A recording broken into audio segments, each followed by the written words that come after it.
Hey, what's up everyone? I hope you're all having a wonderful day or night, but for now, let's get into the video. Well, listen, we don't judge. One day I found out my ex was texting other girls. I drove to his house at 5 a.m., broke his arm, went back home, slept peacefully while he was in ER.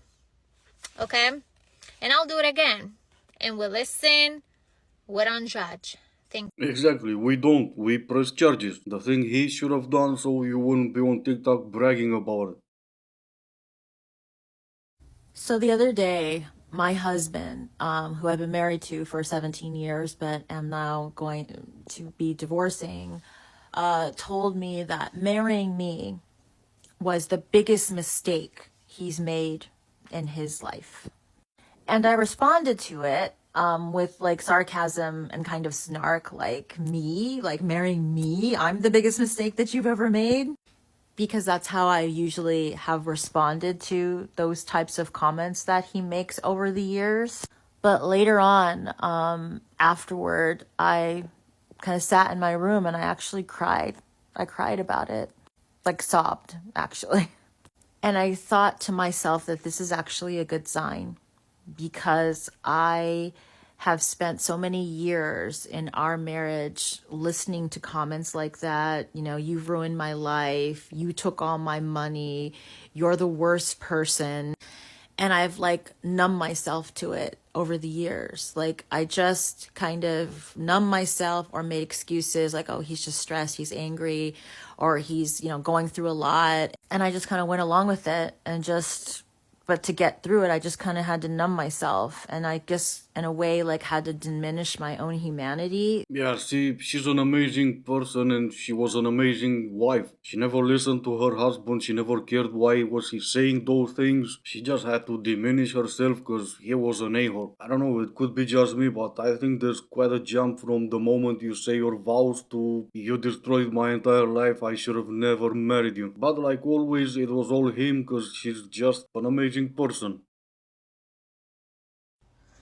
So if you're thinking of dating a guy with kids who's not living with his kids, I'm going to throw this out there for you.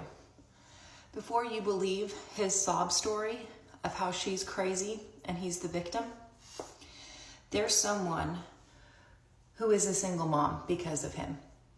And she's either a single mom not by choice or because she decided that the work, the stress, the financial strain, the poverty, and the social stigma of single motherhood was easier and healthier for her and the kids than living with him. See, women can do no wrong. She's a single mother not by choice or by choice. So that solves that mystery, I guess. Or are you saying that she deciding not to live with him anymore is also not by choice?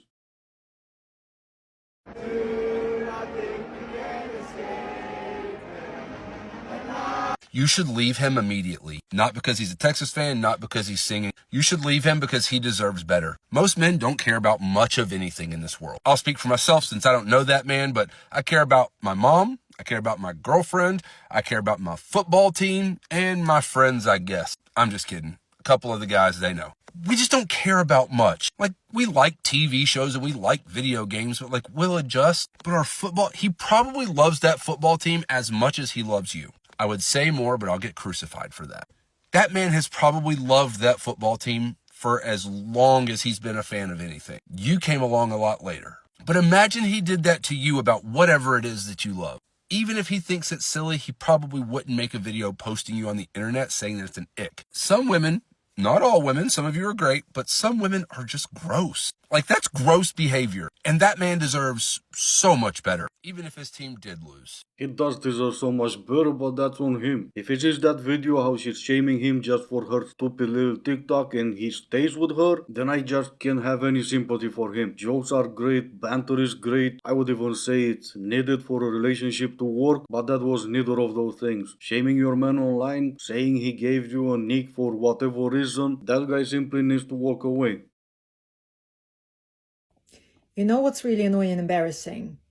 I'm a global talent visa holder in the field of technology, so supposedly I'm smart and I'm good with technology. But I have no freaking clue how to install a new light bulb in my living room, so I've been sitting in the dark for 2 days straight. Help. Nah, you don't need help. In a few months, your eyes will adjust and get used with being in the dark. She's so smart in technology and she has a phone, but she can't even search online for a solution to her problem. Why put this crap on the internet is what gets me all the time. At least don't brag about how smart you are. Go with the usual. Oh, I'm just a girl.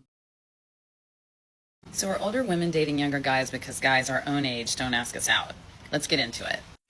I've been single and in the dating pool for about 5 years, and I've often been frustrated and wondered why certain men wouldn't ask me out or why certain matches weren't happening for me. So I've thought about it a bit, and I have theories. First, I'm just going to have to say that older men may not have quite the same drive as the younger guys. Testosterone levels have fallen, and they're just simply maybe not as motivated to get out there and make connections happen. Also in midlife, a lot of these men are going to be divorced. And as you may have heard, about 70% of divorces now are initiated by women. So I think very often these men have been slightly burned by a marriage failing, and they feel like they don't have the interest and money and energy to get back out there into the dating world. But I think maybe the biggest reason is that many women have taken really good care of themselves. They're doing things whatever they can to look good, feel good, and they are picky about the men that they're wanting to date. Well, absolutely. Women are doing so great and they're so picky with the men they're choosing to date, and that explains somehow why men your age or their age don't approach you or them. So many guys will do this where like they want to be a good guy. Yep. They don't want to be a bad guy. But instead of like nutting up and doing the hard thing and sitting you down and being like something shifted, I don't have feelings anymore. Yep. They just like slowly take away affection over the course of months. This is exactly what we mean when we talk about men dealing with toxic masculinity. Pressure men feel to not express their emotions, not feel their emotions, causes them to subconsciously self-sabotage relationships, work environments, even a life that they feel is very good. In this instance, usually a man doesn't even understand he's doing it. He just becomes more irritable and doesn't even understand the source of his frustration. He just knows he's frustrated all the time and starts lashing out. So if you're a man who truly seeks to be good and not just have this false identity of being nice, the answer lies in self-reflection and how you analyze your own behavior patterns. Do you have the ability to confront when you are no longer aligned with something and be honest with that person, even if it's going to hurt them in the short term, so that both of you can be happier in the long run? So I had my first sleepover with a guy that I've been dating, and this morning he woke me up at 5:30 a.m. and he asked me what that mouth do. Bitch, it's 5:30 in the fucking morning. This mouth sleeps, okay? And if I'm not sleeping, this mouth is drinking coffee. This mouth is not talking and not doing anything. This mouth is silent. 5:30 in the morning, off. Well, I'm not sure what she means by dating, but at least we know how that sleepover ended. If she posted this video, I think it's pretty safe to assume that was not the beginning of a long-term relationship. And yeah, you can put lipstick on a pig, but it's still gonna be a hookup, not dating. Well, I guess it's about time for me to make my potentially goodbye forever post like the other creators. What do you say about the platform that connected you with over 1 million people in less than a year? Good riddance? Well, I mean, that's what I would say. But since we are on the, oh no, what's gonna happen now? Let's go back for a second to the Red Note app, the one that all Americans are playing because they, for some reason, don't want to be on Instagram, even though, of course, they all are. And let's see what the Chinese people, because remember, that is a Chinese app. Let's see how they're welcoming everyone with open arms. There's only two gender out here, male and female. If you are gay, just be gay. Don't talk about you're gay. We all know you're gay. Just don't talk about it. If you're a lesbian, you cool. Keep it that shit to yourself. There's no gay marriage out here.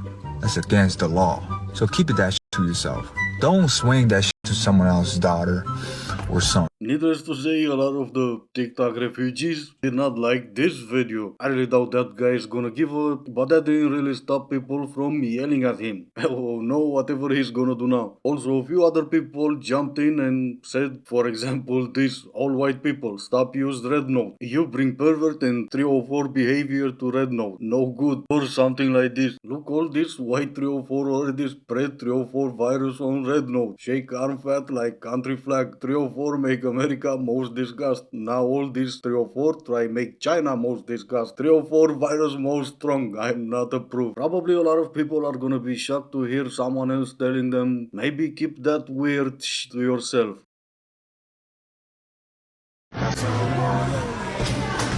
That was awful.